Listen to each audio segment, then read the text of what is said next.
जय हिंद साथियों, आज के इस वीडियो के अंदर विषय है एरिया टेबल जो है 55% जो डी हो गया अभी 1/1/25 से लेकर के 31/3/25 तक कितना एरियर मिलेगा और उसकी टोटल अप्रैल की सैलरी कितनी मिलेगी, ये जानकारी के लिए है। जो साथी पुराने साथी हैं हमारे उनकी सुविधा के लिए है ये, बाकी नए साथियों को तो अपने आप ही कैलकुलेटर कर लेते हैं। जो कि पुराने साथी हैं हमारे उनकी सुविधा के लिए है टेबल। अग्निवीर भर्ती में हुए हैं 4 बड़े बदलाव। अग्निवीर रैली है, रजिस्ट्रेशन हुआ 25 तारीख तक अप्रैल तक है और हवलदार और जेएसओ की भर्ती होगी। इसमें बात करेंगे सैनिकों की विकलांगता पेंशन के लिए एकल खिड़की मंजूरी हो, इसके लिए संसद के अंदर मुद्दा उठा है, इसके बारे में बात करते हैं। तो साथियों, अगर आप इस चैनल में नए बने तो सब्सक्राइब कर लीजिए, लाइक कर लीजिए। आपको हर प्रकार के डेली के जो भी कोई इन्फॉर्मेशन होगी वो आपको पहुंचती रहेगी इस वीडियो के माध्यम से। तो आप इसको सब्सक्राइब कर लीजिए, लाइक कर दीजिए और शेयर कर दीजिए। तो देखते हैं अभी जो पहले की एरिया टेबल है ये विशेषकर जो नए साथी हैं वो तो अपने आप कैलकुलेट कर लेते हैं, पुराने साथियों के लिए है तो वो देख सकते हैं। इसमें ये रैंक है, क्वालिफाइंग सर्विस है, तो और ORP 3 की जो बेसिक पेंशन थी वो है ये 53। इसके अंदर ORP 3 के अनुसार है, बाकी किसी की कम भी ज़्यादा भी होगी। जैसे सुबेदार साहब की 31,500 कम है, किसी की 32 भी होगी तो वो अपने हिसाब से कर लेंगे। 53% DR के साथ क्या था, 55% DR के साथ क्या है, इंक्रीज पर मंथ कितना हुआ, एरियर 3 महीने का क्या है और अप्रैल की सैलरी क्या होगी, अप्रैल की पेंशन कितनी आएगी। तो ये है साथियों इसके अंदर। तो ये जो है सिपाही 17 साल का 20,463 थी, अभी उनमें DR पहले मिलता था, इसको तो बताने की जरूरत नहीं है, अभी तो पूरा हो गया, ठीक है ना। ये तो अब कोई मतलब नहीं रह गया। अब 55% के साथ में जो DR मिलेगा 11,225, महंगाई भत्ता इंक्रीज हुआ 409 और टोटल एरियर मिलेगा 1,227 और पेंशन मिलेगी इस महीने 31,718। इस प्रकार से सिपाही 19 साल है, ORP 3 में जो है 21,425 बेसिक पेंशन है और DR 55% के अनुसार 11,784 बढ़ा है। पहले था 11,356, अभी होगी 11,784, बढ़ा है 428 और 3 महीने का हो गया 1,284। टोटल पेंशन होगी 33,209। अब इसी प्रकार से जो है नायक है 17 साल का, नायक 17 साल, क्वालिफाइंग सर्विस 17, उसके बाद ORP 3 में थी 21,428। पहले DR मिलता था 11,389, अभी हो गया 11,819, बढ़ा 430। टोटल 3 महीने का हो गया 1,290, पेंशन होगी 33,307। इसी प्रकार नायक 22 साल, पहले था 23,526, पेंशन बेसिक पेंशन 23,526 है। पहले DR था 12,492, अभी हो गया 12,963, बढ़ गया 471। 3 महीने का हो गया 1,413, टोटल पेंशन होगी 36,522 72। इसी प्रकार जो है हवलदार 19 साल, पहले थी अभी 23,432, बेसिक है 23,432, पहले DR मिलता था 12,419, अभी हो गया 12,888, बढ़ गया 469। 3 महीने का हो गया 1,407 और अभी टोटल हो गया 36,320। उसके बाद हवलदार 24 साल, पहले 24,763, बेसिक पेंशन 13,125 DR मिलता था, अभी हो गया 13,620, बढ़ गया 495। 3 महीने का हो गया 1485, टोटल पेंशन होगी 38,383। इसी प्रकार से ऑर्डिनरी सुबेदार 24 साल है, पहले मिलती थी उनको बेसिक पेंशन मिलती है 25,738, DR मिलता था 13,642, अभी हो गया 14,156, बढ़ गया 514। 3 महीने का हो गया 15,142, टोटल पेंशन होगी 39,894। उसके बाद जो है ऑर्डिनरी सुबेदार 26 साल, बेसिक पेंशन है 26,738, DR था पहले 14,172, अभी हो गया 14,706, बढ़ गया 534। 3 महीने का हो गया 1,602, टोटल पेंशन होगी 41,444। इसी प्रकार से नायब सुबेदार जो है 26 साल, बेसिक पेंशन 27,925, अभी DR पहले था 14,430, अभी हो गया 14,974, बढ़ गया 544।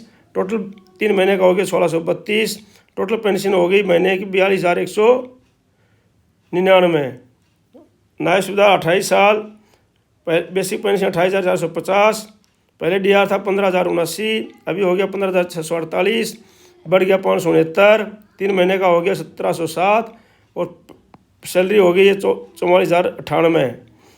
जो पेंशन है, पेंशन होगी 44,098 अभी। सूबेदार 28 साल, पहले थी 30,125, बेसिक है 30,175, पहले डीआर मिलता था 15,943, अभी हो गया 16,597, बढ़ गया 604, 3 महीने का हो गया 1,812, पेंशन है 46,772 अप्रैल की। उसके बाद सूबेदार 30 साल, 31,500 है ये ORP 3 में, बाकी की 32 समथिंग होगी, 32,526 भी होगी, वो अपने हिसाब से कर लेंगे। तो बाकी जो है 53 के हिसाब से मिलता था 16,695, 55 के हिसाब से हो जाएगा 17,325, बढ़ गया 630, 3 महीना हो गया 1,890, पेंशन हो गई 48,825। सूबेदार 30 साल जो है 31,500, डीआर था 16,695, अभी हो गया 17,325, 1 महीने का बढ़ गया 630, टोटल 3 महीने का हो गया 1,890, टोटल पेंशन हो गया 48,825। असम 30 साल 34,575, 18,242 पहले मिलता था, अभी मिल गया 18,934, बढ़ गया 688, 3 महीने का हो गया 2,064 और पेंशन हो गई 53,359। सूबेदार मेजर 32 साल 34,575, 18,374 पहले मिलता था, अभी हो गया 19,016, बढ़ गया 692, 3 महीने का हो गया 2,076 और पेंशन होगी 54,283। उसके बाद जो है हॉर्नर लेफ्टिनेंट 30 साल, पहले थी बेसिक 41,200, पहले मिलता था, डीआर 21,837, अभी हो गया 22,660, बढ़ गया 824, 3 महीने का हो गया 2,472 और अभी हो गया 63,860, पेंशन हो गया 63,860। उसके बाद जो है ऑनरी कैप्टन 32 साल 46,300, ऑनरी लेफ्टिनेंट और ऑनरी कैप्टन 32 साल दोनों का एक ही है जो 32 साल करके आए उनका, और 24,579 पहले मिलता था, अभी मिलता है 25,465, 926 बढ़ गया 2,778, 3 महीने का 71,765। तो ये हो गया आपका सिपाही से लेकर ऑनरी कैप्टन तक टेबल। अब जो है आगे देखते हैं Agniveer last date 2025, army Agniveer rally registration की लास्ट डेट बढ़ी, हुए 4 बदलाव। अग्निवीर भर्ती में इस बार क्या बदला है? इस बार अग्निवीर भर्ती में वैसे तो कई तरह के बदलाव किए गए, लेकिन इसमें 4 प्रमुख है। अग्निवीर की लिखित परीक्षा 13 भाषाओं में होगी, जिसमें हिंदी से लेकर अंग्रेजी, मलयालम, कन्नड़, तमिल, तेलुगु, पंजाबी, उड़िया, बंगाली, उर्दू, मराठी जो है ये सारी भाषाएं हैं। दौड़ की भी इस बार 4 कैटेगरी रखी हैं, साथ ही एक ही बार में अभ्यर्थी 2 पद पर अप्लाई कर सकेंगे। CE फॉर्म में भी इसका विकल्प भरना होगा। इसके अलावा रैली में अभ्यर्थियों की आंखों और अंगुलियों का सत्यापन भी जरूरी होगा। दौड़ के समय ग्राउंड में ही आधार कार्ड से वेरीफाई कराने के लिए युवाओं को हाथ का छाप और आँख की रेटिना स्केल की जाएगी। इंडियन आर्मी अग्निवीर रैली 2025 पद की डिटेल है। इंडियन आर्मी रैली की यह भर्ती Agniveer, general duty, technical clerk, store keeper, technical सैनिक, फार्मा समेत अन्य सरकारी नौकरी पदों के लिए है।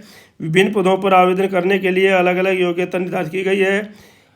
इनमें 8वीं पास से लेकर के 12वीं bachelor, master, BCA, MCA, BTech, BSc, MSc आदि डिग्री धारक अप्लाई कर सकते हैं। आवेदन करने के लिए सबकी एक लिमिट भी अलग है, एज लिमिट। अग्निवीर के लिए जो है ये है Agniveer GT technical assistant tradesman 17 से 21 साल, सोल्जर टेक्निकल है 17.5 से 23 साल, और सिपाही फार्मा है 19 से 25 साल, और JCOs धार्मिक शिक्षक है 1 अक्टूबर 2025 तक 27 से 34 वर्ष, और JCO कैटेगरी है 1 अक्टूबर 2025 तक 21 से 27 वर्ष, और हवलदार है 20 से 25 वर्ष। तो इस प्रकार से जो है इसका वो है। तो ये साथियों इसमें अगला है सैनिकों की विकलांगता। यह है सैनिकों की जो है विकलांगता पेंशन के लिए एकल खिड़की, और सांसद ने बोला है इसमें धरनी कनाडा सांसद कैप्टन ब्रजेश सोटा ने कहा कि उन्होंने संसद में निवसने काल के दौरान विकलांगता पेंशन प्राप्त करने में दिग्गजों द्वारा सामना की जाने वाली नौकरशाही देरी को उठाया और सरकार से विकलांगता पेंशन आवेदनों की एकल खिड़की मंजूरी प्रणाली लागू करने का आग्रह किया है। मैं पहले एक फौजी हूं और हमेशा के लिए फौजी हूं। मैंने आज संसद में इस मुद्दे को उठाया है क्योंकि मैं अपने सभी सैनिकों के प्रतिनिधि के रूप में वहां खड़ा हूं, जो देश के लिए अपना सब कुछ देते हैं। हमारी सरकार नौकरशाही बाधाओं को कम करने के साथ साथ सैनिकों के कल्याण के प्रतिबद्ध है और इसलिए मुझे यकीन है कि हम जल्दी ही इस संबंध में भी सकारात्मक कार्रवाई करेंगे। सांसद ने गुरुवार को कहा, पूर्व सैनिकों द्वारा सामना की जाने वाली कठिनाइयों की ओर सदन का ध्यान आकर्षित करते हुए कैप्टन चोटा ने संसद में कहा कि एक सैनिक कभी भी ड्यूटी से बाहर नहीं होता, लेकिन चोट लगने पर जैसी परिस्थितियों में के कारण उसे सेवानिवृत्त होना पड़ता है। तो हम फौजियों के और परिवारों के साथ खड़े होने की आवश्यकता है। तो साथियों, आज थे इस वीडियो के अंदर इतना ही। मिलते हैं कल किसी दूसरे समाचार के साथ। तब तक के लिए जय हिंद, जय भारत। और अगर आप इस चैनल में नए बने सब्सक्राइब कर लीजिए, लाइक कर दीजिए और शेयर कर दीजिए। Thank you for watching video. May you live long, God bless you. धन्यवाद।